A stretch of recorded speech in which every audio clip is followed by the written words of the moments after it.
نبی علیہ السلام نے فرمایا کہ میں قسم اٹھاتا ہوں جس بندے پر کوئی ظلم کیا جائے اور وہ بندہ اس ظلم پر کسی سے بدلہ لے سکتا لیکن فرمایا کہ اس کو معاف کر دے، میں قسم اٹھاتا ہوں اللہ تعالیٰ اس کی عزت کو بڑھا دے گا۔ اس پر بھی آقا علیہ السلام نے قسم اٹھائی۔ اور ہمارے یہاں کیا، یہاں ہماری عقل اس کو گوارا نہیں کرتی، ہماری عقل اس کو تسلیم نہیں کرتی، لیکن نبی کریم صلی اللہ علیہ وسلم نے قسم اٹھائی ہے۔ آقا کی بات پر ویسے بھی ہمیں اعتماد تھا، یقین تھا، جس طرح سے روز روشن کی طرح نبی کریم صلی اللہ علیہ وسلم کی بات میں کسی قسم کا کوئی شک و شبہ نہیں ہے، لیکن اس نبی نے اللہ کے نام کی قسم اٹھا کر کے ہمیں یہ اعتبار دلایا کہ میں اللہ کی قسم اٹھاتا ہوں جو بندہ اللہ کے لیے کسی کو معاف کر دے اللہ تعالیٰ اس کی عزت کو بڑھا دیتا ہے۔ لیکن ہم کیا کرتے ہیں، معاف کرنا یہ اللہ کی سنت ہے۔ اللہ تعالیٰ نے کئی ایک مقامات پر اس بات کو ذکر کیا، میرے ساتھ یہ، مجھ پر یہ کیا گیا۔ ہماری شان کیا نبی کی شان سے بڑی ہے؟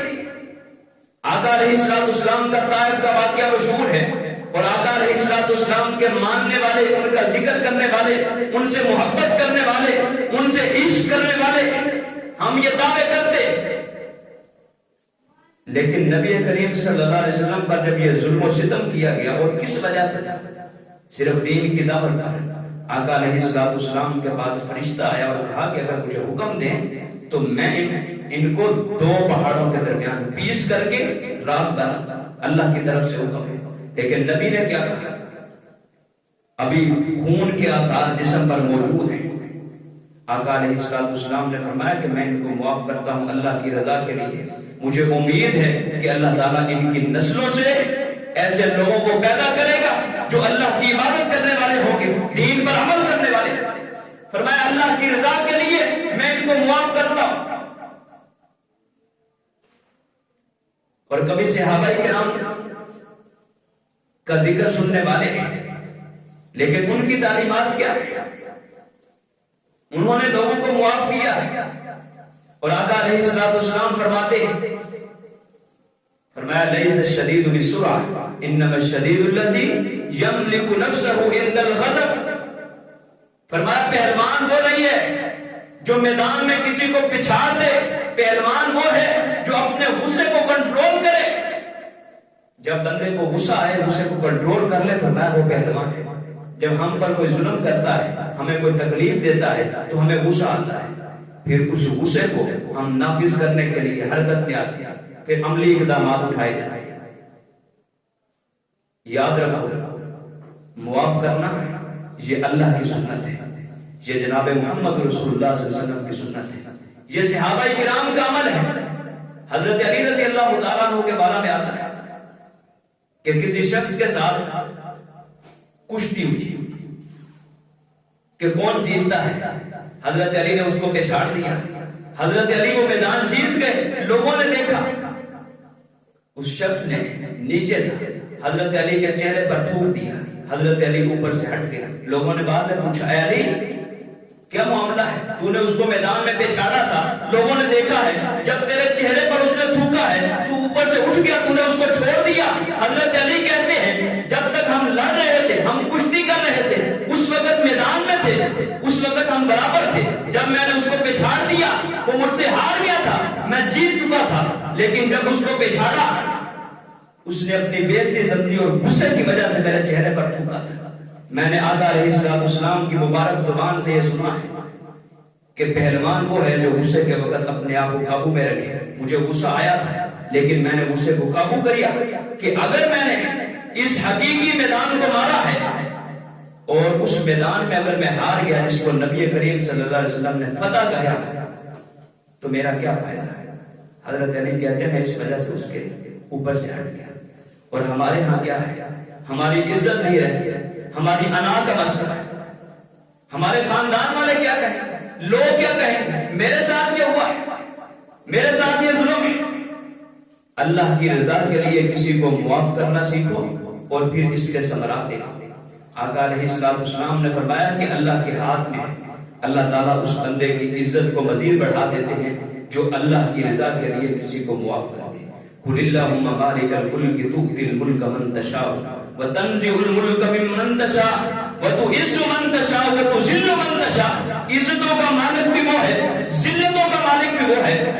اس نبی کا پیغام ایسا آیا ہے اور اس نے قسم اٹھائی ہے کہ اللہ کی قسم ہے جو کسی کو معاف کر دیتا ہے، قدرت رکھنے کے باوجود کسی کو معاف کر دے، اللہ تعالیٰ ایسے بندے کی عزت کو چار چاند لگا دیتے ہیں، اس کی عزت کو بڑھا دیتے ہیں۔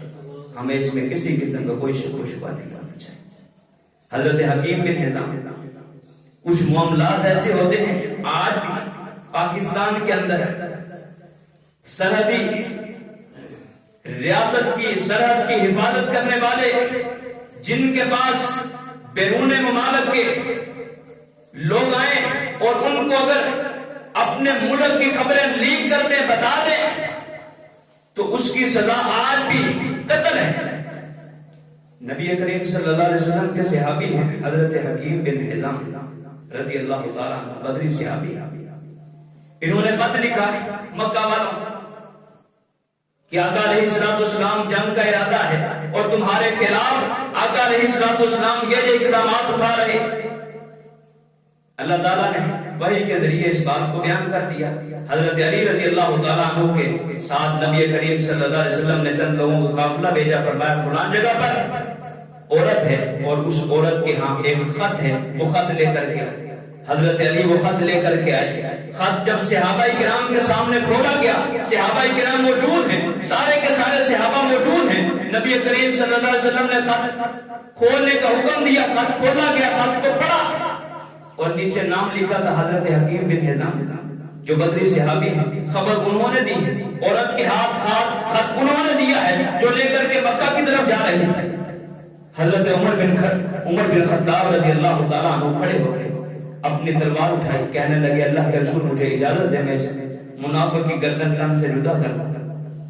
آقا علیہ السلام نے فرمایا عمر یہ بدری صحابی ہے، تمہیں اس بات کا علم نہیں کہ بدریوں کے بارے میں اللہ تعالیٰ نے کہا اعملوا ما شئتم قد غفرت لکم، آج کے بعد جو چاہو عمل کرو، میں نے تمہارے سارے کے سارے گناہوں کو معاف کر دیا ہے۔ فرمایا جس کو اللہ نے معاف کر دیا ہے میں کون ہوتا ہوں اس سے بدلہ لینے والا؟ فرمایا اس کو معاف کر دو، اتنا بڑا معاملہ ہے، لیکن نبی کریم صلی اللہ علیہ وسلم نے یہاں بھی معاف کیا ہے۔ اور آقا علیہ السلام کی اس صفت کو اللہ تعالیٰ نے قرآن مقدس میں ذکر بھی کیا ہے اور اللہ تعالیٰ نے قرآن مقدس میں اس بات کا حکم بھی دیا ہے۔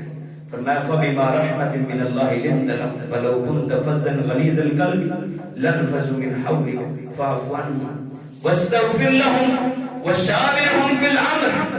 فرمایا نبی اگر آپ سخت دل ہوتے، آپ تنگ دل ہوتے تو لوگ کبھی بھی آپ کے پاس اس طرح سے جم گٹے کی صورت میں نہ جمع ہوتے۔ فرمایا آپ کو اللہ نے نرم دل والا بنایا ہے، اسی وجہ سے لوگ آپ کے پاس ہر وقت جمع رہتے ہیں۔ فاعف عنہم، لوگوں کو معاف کریں، لوگوں کی غلطیوں پر درگزر کریں، لوگوں کو چھوڑ دیں۔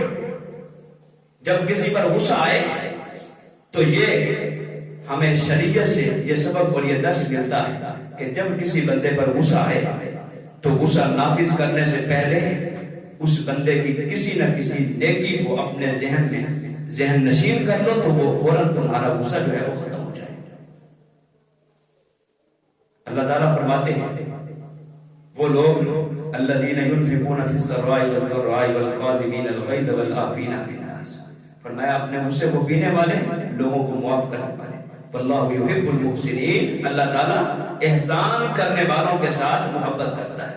جو کسی کو معاف کر دے اللہ تعالیٰ اس کی عزت کو بھی بڑھا دیتے اور اللہ تعالیٰ اس شخص کے ساتھ محبت بھی فرماتے ہیں۔